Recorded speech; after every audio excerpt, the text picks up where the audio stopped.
नमस्कार, स्वागत है आपका हमारे खास शो में, जहां पर बात हम करेंगे यहां पर सोने की, क्योंकि फर्स्ट क्वार्टर में सोने ने यहां पर ऑल टाइम हाईज तो बनाए, लेकिन उसके बावजूद भी हमने देखा कि मांग यहां पर अंतर्राष्ट्रीय बाजारों में और भारतीय बाजारों में सिर्फ बढ़ती हुई नजर आई है।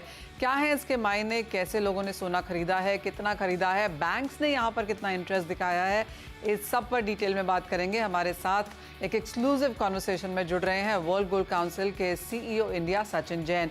सचिन नमस्कार, शुक्रिया हमारे लिए आज समय निकालने के लिए। कंग्रेचुलेशंस वर्ल्ड गोल्ड काउंसिल में ज्वाइन भी होने के लिए। सबसे पहले आपसे यही जानना चाहेंगे कि even as all time highs थे, लेकिन हमने अच्छी खासी बढ़त अंतर्राष्ट्रीय बाजारों में देखी। इवन 7-8% की तेजी यहाँ पर मांग में भारतीय बाजारों में आते हुए देखी। कैसे देखते हैं इसके डिटेल्स? तो जैसे आपने बताया कि ग्लोबली हमारा करीब 3% अप रहा है, जो करीब 1238 टन का कंजम्पशन इस क्वार्टर में रहा है। और अगर आप कंपेयर करें तो इतना स्ट्रॉन्ग क्वार्टर हमारा 2016 में रहा था। So that is it's been very very strong since then. और अगर कुछ इसमें आप उसके पिलर्स देखें या जरिए देखें किस तरह से रहा है, तो एक तो OTC मार्केट इन्वेस्टमेंट का काफी स्ट्रॉन्ग रहा है। मैं आपको अभी उससे आंकड़े दूंगा। सेंट्रल बैंक बाइंग बहुत स्ट्रॉन्ग रही है। और इवन इतनी हाई लेवल की जो वैल्यू गोल्ड की थी, उसमें ज्वेलरी मार्केट भी करीब सिर्फ 2% नीचे जा पाया, तो काफी स्थिर रहा है। तो ये ओवरऑल रहा है। इसके अलावा एक जो चीज हमने देखी है वो टेक्नोलॉजिकल जो कंजम्पशन गोल्ड का होता है टेक्नोलॉजी प्रोडक्ट्स को लेके, क्योंकि अभी नए माइक्रोचिप्स आए हैं जो AI लेड, उसमें गोल्ड एप्लीकेशन काफी ज्यादा है और करीब 10% हमने बढ़ोतरी उसमें देखी है। तो ग्लोबली ये सब एक ब्रॉड चीज रही है। और एक जो एक ट्रेंड हमने वेस्टर्न और ईस्टर्न मार्केट के प्रति देखा कुछ समय पहले, अगर आप देखें तो जब भी रैली ऊपर की तरफ होती थी तो वेस्टर्न मार्केट इन्वेस्ट करते थे। अगर ईस्टर्न मार्केट देखें, इंडिया में हुआ, चाइना में हुआ, जब प्राइसेस थोड़े नीचे होते थे या ऊपर नीचे नीचे की तरफ जाते थे तो इन्वेस्टमेंट बढ़ती थी या खरीदारी बढ़ती थी। फॉर द फर्स्ट टाइम इस क्वार्टर में हमने ऐसा नोटिस किया है कि ये जो एक ट्रेंड है रिवर्स हुआ है। As the price was going up, तो जो ETFs हैं जो वेस्टर्न मार्केट्स के, उन्होंने इनकैश किया है। और हमारी तरफ जो ईस्टर्न वर्ल्ड में है, ये as the price is gone up, the investment और इस पे एक सर्जेंसी आई है। तो ये ब्रॉड चेंज हमने देखा। अब थोड़ा सा इंडिया के बारे में बात करते हैं।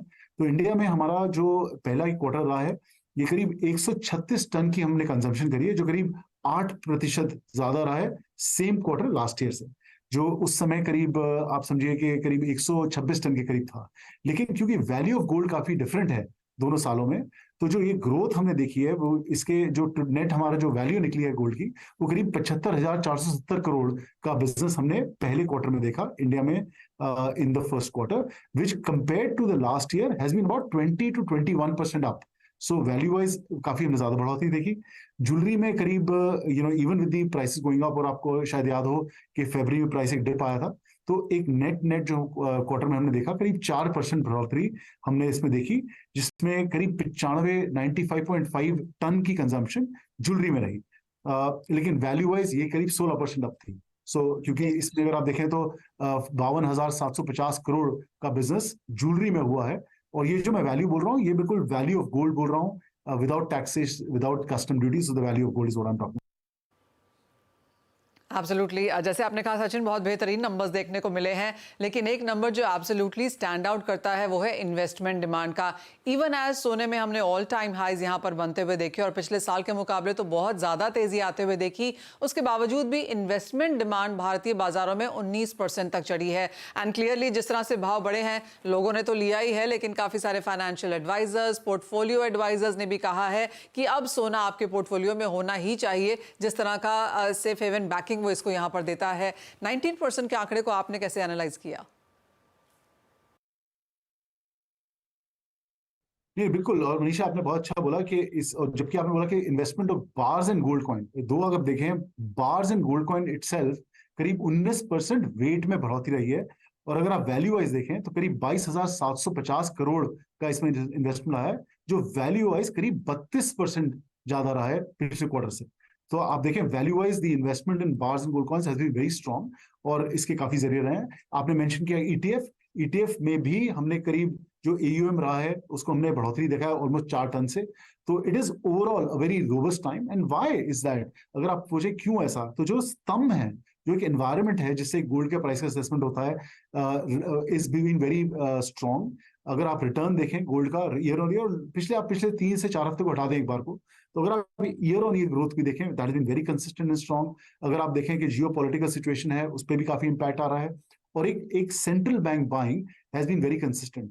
अगर आप हिंदुस्तान के रिजर्व बैंक ऑफ इंडिया का देखें तो लास्ट पिछले पूरे 2023 पूरे साल में करीब 16 टन की बाइंग थी, और क्वार्टर 1 इटसेल्फ में आरबीआई की बाइंग 19 टन से ऊपर हो चुकी है। और जैसे आरबीआई गवर्नर ने अनाउंस भी किया था कि उनकी एक कंटिन्यूस बाइंग रहेगी इस दिशा में। सो द इन्वायरमेंट जो एक प्रतिशीला हम निकल रही है वो कि बड़ा एक फर्टाइल इन्वायरमेंट ऑन गोल्ड है, और हमारा सोचना है कि गोल्ड एक तरह से एक नया गोल्ड होगा from this time on, where जिसमें एक कॉन्फिडेंस, एक ट्रांसपेरेंसी, और अगर आप देखें इवन ज्वेलरी सेक्टर में जो एक चेंजेस हमने एज ए इंडस्ट्री पिछले कुछ सालों में करे, जैसे एक यूएचआईडी आई है, तो हर ज्वेलरी पीस पे आपको एक कॉन्फिडेंस मिलता है प्योरिटी का, वो चीजें अब उसका एक दृष्टि उसकी एक निकल के आ रही है कि उसका इम्पैक्ट क्या है। एक कंज्यूमर नॉट के सिर्फ जो बड़े ज्वेलर्स हैं जो ऑलरेडी काफी ट्रांसपेरेंटली अपना सामान देते हैं, but even small jeweller, tier 3 market, tier 4 markets में एक कॉन्फिडेंस के साथ कंज्यूमर आज खरीद पाता है। वो तो बात है ही, और वो हमने नंबर्स में आता हुआ देखा भी है। जैसे आपने कहा, एक क्रेडिबिलिटी और एक ट्रांसपेरेंसी काफ़ी स्ट्रॉन्ग इस मार्केट में होती हुई नजर आई है। सचिन, साथ ही एक और इम्पॉर्टेंट ट्रेंड जो इस आपकी रिपोर्ट से निकल के आया है वो है रिसाइकल गोल्ड का। इवन एज सोने के भाव ऑल टाइम हाईज पे गए, और ये बाजार हमें काफ़ी हद तक कहता भी रहा कि बहुत ज़्यादा लोग सोना बेचने बाजार में नहीं आ रहे हैं, यानी कि बहुत सारे कंज्यूमर्स ने सोना एनकैश नहीं किया, जो कि पिछले कई सालों का ट्रेंड रहा है बाय द वे, कि सोना जब बहुत ज़्यादा ऊपर चढ़ा या ऑल टाइम हाई हुआ तो लोग लेके आते थे अपना सोना और उसका वो कैश घर पे लेके जाते थे। इस बार का ट्रेंड बेसिकली यहाँ पर हमने वो देखा है कि लोगों ने अपग्रेड किया, पुराना सोना लेकर आए, नए सोना लेके गए। तो जो रिसाइकल गोल्ड का 10% का नंबर है वो बाय इन इटसेल्फ बहुत ज्यादा बड़ा नहीं है। नहीं, मगर आप देखिए मनीषा, इसमें अगर आप देखिए रिसाइकिल में बड़ा अच्छा एक हम लोगों ने एक चीज नोटिस करी है। अगर आप हिस्टोरिकली देखें, जब गोल्ड प्राइस बढ़ता था तो एज ए ज्वेलर आपको एक अपनी लिक्विडिटी बढ़ा के रखनी पड़ती थी, क्योंकि कंज्यूमर कई सारे आके इन कैश करते थे। इस बार जो हमने नोटिस करी चीज, वाकई आपने जैसे बोला 10% in volume and value wise much higher recycling is happened. लेकिन अगर उसमें हम एक ट्रेंड देखें तो कंज्यूमर ने आके गोल्ड से गोल्ड ही खरीदा है, गोल्ड से इनकैशिंग नहीं करी है। So the belief on the category, जो हमारे एक कॉन्फिडेंस है गोल्ड पे, वो अभी भी बहुत स्ट्रांग है। और particularly rural India which is tier 4, tier 5, tier 6 markets में ये हमने एक ट्रेंड ही देखा है कि बहुत रिसाइकलिंग हुई, लेकिन recycling gold to gold. Okay जी हाँ, और इम्पॉर्टेंट बात यह है सचिन कि ऑल टाइम हाई से यहाँ पर भावों में कुछ गिरावट देखने को मिली है। मुनाफा वसूली है जो इंडस्ट्री के लिए तो अच्छी है ही, क्योंकि इतनी खरीदारी नहीं हो रही थी, और कंज्यूमर्स के लिए भी अच्छी है क्योंकि प्राइसेस में कुछ स्टेबिलिटी अब यहाँ पर देखने को मिली है। तो किस तरह के खरीदारी के ट्रेंड्स अब आप अक्षय तृतीया के लिए देख रहे हैं, जो कि अगले हफ्ते है? आपने बिल्कुल सही कहा मनीषा। अभी क्योंकि हमारे एक प्राइस सेंसिटिविटी रहती है एक इंक्रीज प्राइस पे, हमारा सोचना यह है कि एक कंसिस्टेंट अगर एक मार्केट रहे तो उसमें कंजम्पशन बहुत स्ट्रांग रहेगी। हमारे आंकड़े फॉर द ईयर के हमारे जो प्रोजेक्शन है वो 700 से 800 टन के बीच में है ना। अगर 700 से 800 टन में कैसे, अगर काफी वॉलेटिलिटी रही, काफी प्राइसेस ऊपर गए तो समझिए 700 टन, और अगर एक कंसिस्टेंसी रही और एक स्टेबिलिटी रही तो समझिए on the higher side of 800 tonne. तो जो अभी अक्षय तृतीया का जो एक बहुत इंपॉर्टेंट एक बड़ा महत्वाकांक्षा और महत्वपूर्ण एक इवेंट आ रहा है, तो हमारा सोचना है कि with this bit of price correction एक अच्छा स्तर पे हम कस्टमर को हमारी कैटेगरी में आते देखेंगे, और प्रिपरेशन रिटेलर्स की काफी अच्छी है, काफी स्ट्रांग है, और ये जो एक रिवीजन और एक करेक्शन आया है, इससे बहुत अच्छा एडवांटेज मिलेगा। ओके सचिन, फाइनली आप कहेंगे इंडियन मार्केट्स में एक मैच्योरिटी देखने को मिली है जहां तक गोल्ड एज अ मार्केट की बात आती है। आपने हॉलमार्किंग की यहाँ पर बात करी, आपने डिजिटल गोल्ड की बात भी करी, काफ़ी सारे नए इनोवेशंस हैं यहाँ पर। हमने पॉलिसी चेंजेस काफ़ी पॉजिटिव साइड आते हुए देखे हैं। IPOs ज्वेलरी मार्केट में से काफ़ी सारे निकल के आए हैं और बहुत सारे आगे पाइपलाइन में भी हैं। तो किस तरह का काम यहाँ पर अभी तक हुआ है और आप कहेंगे किस तरह के पुश की ज़रूरत है? मनीषा, एक विलिंगनेस मैं पहली बार जो देख रहा हूँ फ्रॉम अ गवर्नमेंट और रेगुलेटर पर्सपेक्टिव, और विलिंगनेस फ्रॉम द इंडस्ट्री, जो हम एक प्रकार से अपने को चेंज करने को रेडी हैं, जिससे कि एक कस्टमर को कॉन्फिडेंस दिया जाए, एक ट्रांसपेरेंटली हमारा प्रोडक्ट दिया जाए। एक बहुत अच्छे स्तर पर चल रही है ये बातचीत। तो एक रिटेलर हुए जो ट्रांसपेरेंटली माल बेचना चाहते हैं, या फिर जो ETF प्रोवाइडर्स हैं, जो फाइनेंशियल इंस्ट्रूमेंट्स हैं, उनमें भी अगर आप देखेंगे अभी आने वाले समय में बहुत अच्छे ऐसे प्रोडक्ट्स आएंगे जिससे एक यंगर ऑडियंस हमारी कैटेगरी को कंसिडर करेगी। लाइक आपकी आज की डेट में इट विल नॉट, ऐसा नहीं है कि सिर्फ एक आप एक ट्रेडिशनल माइंडसेट से ही गोल्ड में लगाएंगे। एज ए यंग माइंडसेट आप देखेंगे कि जो अभी प्रोडक्ट्स में वर्क चल रहा है उससे काफी अच्छा एक प्रोग्रेस आना चाहिए। लेकिन एक ग्रोथ जो मैं देख रहा हूँ एक फाइनेंशियल सेक्टर एरिया में ग्रोथ ऑन ऑन मानिए आपके डाइवर्सिफिकेशन ऑफ ए पोर्टफोलियो कहिए या एक कॉन्फिडेंस गोल्ड को लेके कहिए, काफी स्ट्रॉन्ग इज व्हाट वी जो आगे वाले महीनों में और आगे वाले साल में हम लोग देख रहे हैं। और रेगुलेटर में, गवर्नमेंट में, जो फाइनेंशियल इंस्टीट्यूशन है, बहुत एक विलिंगनेस है इस एरिया को एस्टैब्लिश करने की, और आप काफी इसमें एक रिजल्ट्स और एक ऑप्शंस और अपॉर्चुनिटी देखेंगे।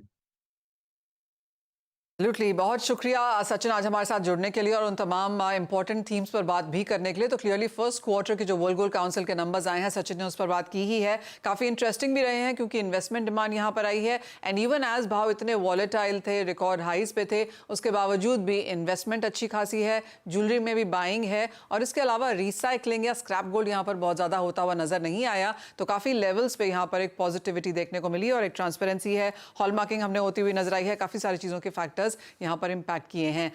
ये तो बात हुई अब तक सोने ने फर्स्ट क्वार्टर में क्या किया है, लेकिन काफी इंटरेस्टिंग होगा ये जानना कि यहां से अब सोने के फंडामेंटल्स कैसे रह सकते हैं, अक्षय तृतीया में आप कैसे लें, क्या इंपैक्ट करेगा जियोपॉलिटिक्स, इंटरेस्ट रेट्स। तो काफी सारे सवाल हैं जो सोने के सामने यहां पर खड़े हैं।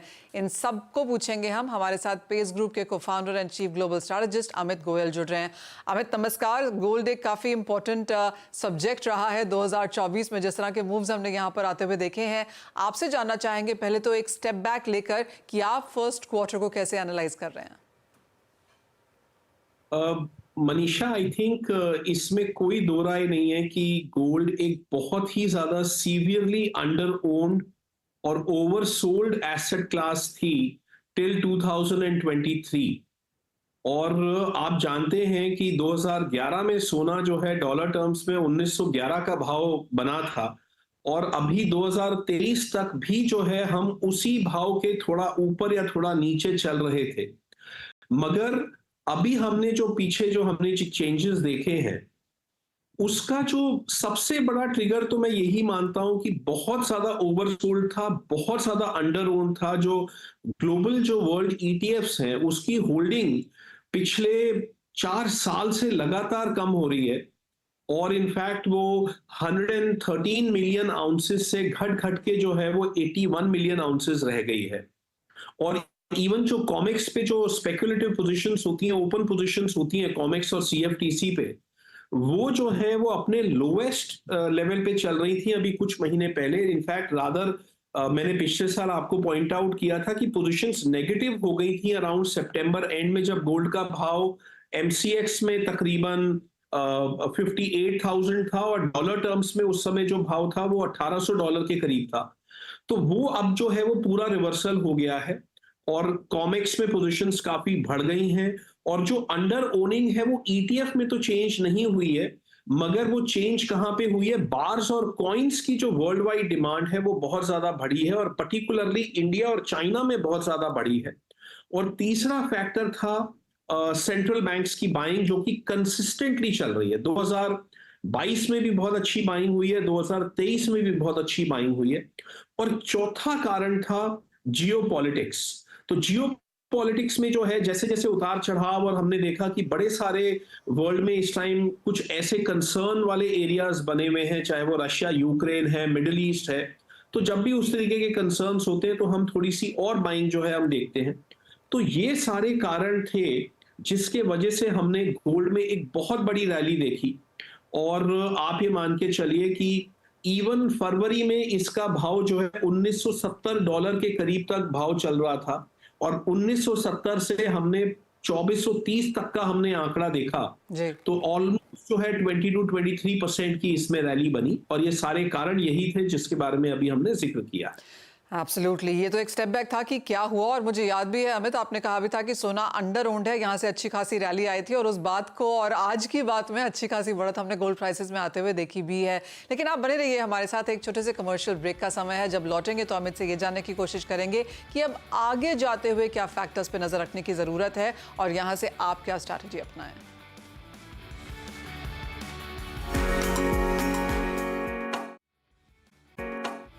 आपका स्वागत है। अमित गोयल हमारे साथ बने हुए हैं। अमित, अब यहाँ से किस तरह की स्टैंडिंग आपको नजर आती है? बिकॉज जिस तरह की string of all time highs हमने यहाँ पर मार्च एंड अप्रैल में बनता हुआ देखा, स्लाइटली ओवरबॉट है चार्ट्स पे, ऐसा काफ़ी सारे चार्टिस्ट ने हमें बताया। लेकिन अब जिस तरह की प्रॉफिट टेकिंग हुई है और जिस तरह की होल्डिंग्स हैं, जिस तरह की सेंट्रल बैंक बाइंग्स हैं और एक क्लैरिटी है कि यूएस फेड आगे जाके क्या कर सकता है, कैसे देखते हैं आप वन ये फैक्टर्स और दूसरा प्राइस व्यू? जी मनीषा, अगर मैं अगले 3 साल की बात करूं तो मैं डेफिनेटली यहां से अभी भी मैं बहुत बुलिश हूं, क्योंकि मेरा ऐसा मानना है कि $5,000 पर आउंस का प्राइस इन डॉलर टर्म्स 2027-28 तक हमें देखने को जो है वो मिलना चाहिए, जो कि ट्रांसलेट करेगा तकरीबन 1.5 लाख से ऊपर का प्राइस एमसीएक्स में पर 10 ग्राम्स। तो ये जो है वो क्लियरली हमें ऐसा दिख रहा है और लग रहा है कि अगले 3 से लेके 4 साल में ये होने वाला है। मगर मैं यहाँ पे एक बहुत बड़ा कैविएट देना चाहूंगा मनीषा, और हमने अपना 15 अप्रैल को हमने अपना न्यूज़लेटर जारी किया था, जो कि हमने कहा था कि गोल्ड हमें टेक्निकली शॉर्ट टर्म बेसिस पे, मीडियम टर्म बेसिस पे ओवर प्राइस लग रहा है। उस टाइम गोल्ड का भाव 2397 था, 2397, मंडे 15 अप्रैल की बात है। और हमने कहा था कि गोल्ड को अगले कुछ महीनों में यहां से करेक्शन लेनी चाहिए। तो वहां से लेके अब तक 4% की करेक्शन हो चुकी है मनीषा, और मेरा ऐसा मानना है कि प्राइस करेक्शन काफी हो चुका है, मगर अभी भी प्राइस करेक्शन और हो सकता है।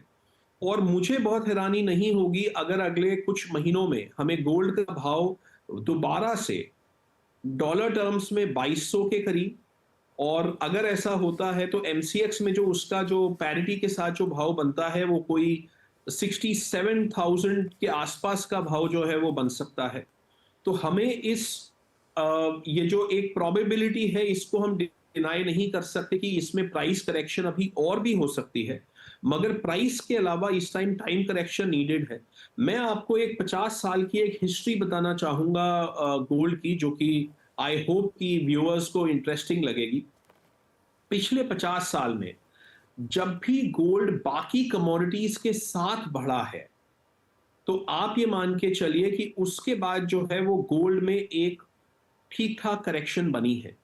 पहली मर्तबा ऐसा हुआ था 1978-79 में, जब चाहे गोल्ड था, चाहे सिल्वर था, चाहे क्रूड ऑयल था और चाहे तमाम कमोडिटीज थी, तब बहुत ज्यादा खूबसूरती से सारी कमोडिटीज बढ़ी थी, और उसके अगले कुछ सालों में सारी कमोडिटीज गिर गई थी। दोबारा ऐसा हुआ 2008 में, जब गोल्ड के साथ सारी कमोडिटीज फर्स्ट हाफ में बहुत ज्यादा बढ़ी और सेकेंड हाफ में सारी की सारी कमोडिटीज इंक्लूडिंग गोल्ड कोलैप्स कर गए। तीसरी मर्तबा ऐसा हुआ 2011 में, जब सारी कमोडिटीज बढ़ रही थी, गोल्ड भी बहुत बुलिश था, $1900 का भाव बना, और उसके अगले 2 साल में जो है गोल्ड में काफी बड़ी करेक्शन आई है। और उसके बाद अब फिर से जो है, मैं उसको उतना बड़ा तो नहीं मानूंगा, जो मार्च और अप्रैल के बीच में जो कमोडिटीज का बुल रन आया है, मैं उसको उतना बड़ा तो नहीं मानूंगा जितना 2011 था या 2008 था या 1979 था।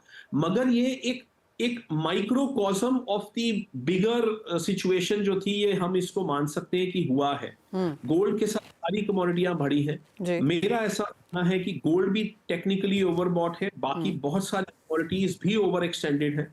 तो मुझे हैरानी नहीं होगी अगर अभी और सितंबर अक्टूबर के बीच में यहां से अनदर 4 से लेके 5% का मैक्सिमम डाउनसाइड आपको गोल्ड में देखने को मिल जाए, और प्लस ये कुछ महीनों की प्राइस करेक्शन हो जाएगी। बाकी भी कमोडिटीज हो सकता है थोड़ी सी डाउन आ जाए, मगर मैं यहाँ पे कहना चाहूंगा लॉन्ग टर्म गोल्ड के फंडामेंटल्स टोटली इंटैक्ट हैं, और $5,000 पर आउंस 2027-28 तक हमें देखने को मिलना चाहिए। राइट, बहुत इंटरेस्टिंग है। और अमित, मुझे याद है लास्ट टाइम भी आपने ऐसी ही कोई बहुत ही लंबी सी बड़ी सी नंबर मुझे दी थी, हमने उस टाइम पे उस पर इतना ज्यादा फोकस नहीं किया था, पर इस बार मैं उसको याद रखने वाली हूँ, बिकॉज लास्ट टाइम के नंबर्स पे ऑलरेडी हम ट्रेड कर रहे हैं। एक फाइनल सवाल अमित, कौन सा वो एक फैक्टर है जो अब आप इंटरनेशनल मार्केट्स में बहुत ज्यादा कीनली वॉच करना चाहेंगे? क्या कैटलिस्ट के तौर पर यहाँ पर निकल के आ सकता है? मनीषा, हमने इनफैक्ट अभी 2 दिन पहले ही हमने एक रिपोर्ट जारी की है, जिसमें हमने बोला है कि आपको 3 चीजों के लिए वॉच करना होगा। और आपको जान के हैरानी होगी, इसमें कोई जियोपॉलिटिकल फैक्टर्स नहीं है। और वो 3 चीजें हैं कि अगले 6 महीने में एक ऐसी नॉन फार्म पेरोल रिपोर्ट आने वाली है यूएस में, जहां पे कि जॉब एडिशंस जो हैं वो माइनस में होंगे, यानी कि जॉब इलेक्शंस के जगह जो है एक्चुअली जॉब डिस्ट्रक्शन होगी, एक ऐसी रिपोर्ट आने वाली है। दो, अगले 6 महीनों में एक ऐसी यूएस में सीपीआई रिपोर्ट आने वाली है जहां पे कि कोर और हेडलाइन सीपीआई दोनों आपको 2% के नीचे मिलेंगे।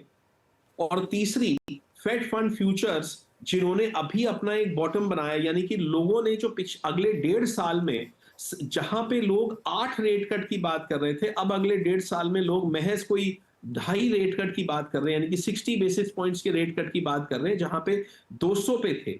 मेरा ऐसा मानना है कि यूएस में दोबारा से एक स्लो डाउन की तरफ हम बढ़ रहे हैं, जिसमें कि इन्फ्लेशन भी डाउन होगा, अनएम्प्लॉयमेंट बढ़ेगी, जीडीपी जो है वो ड्रामेटिकली जो है कम होएगा। और ऐसे में फेड फंड फ्यूचर्स दोबारा से ये डिस्काउंट करने लगेंगे कि आने वाले साल 1.5 साल में 2 रेट कट नहीं बल्कि 5, 6 या 8 रेट कट होने वाले हैं। इन तीनों फैक्टर्स में से अगर एक भी फैक्टर अगर हो गया तो आप मान के चलिए कि गोल्ड में जो भी उससे पहले का भाव होगा वहां से आप $100 का जो है आप मान के चलिए कि प्राइस इंक्रीज हो जाएगा, जो कि एमसीएक्स में ट्रांसलेट करेगा तकरीबन 3-3.5 हजार रुपए के अमाउंट में। सो मेरा ऐसा मानना है कि जो सबसे इंपॉर्टेंट इवेंट्स जो आपको वॉच करने हैं वो इन्फ्लेशन यूएस में देखना है, अनएम्प्लॉयमेंट देखना है और फेड फंड फ्यूचर्स देखने हैं अगले 6 महीनों में। और इन तीनों में मुझे अगले 6 महीने में एक मेजर ड्रामेटिक जो है वो एक शिफ्ट नजर आ रहा है। बट टिल देन ये प्राइस करेक्शन जो ऑलरेडी हो चुकी है थोड़ी सी और आ सकती है, टाइम करेक्शन कुछ थोड़ी बहुत ही हुई है, अभी और शायद बाकी है।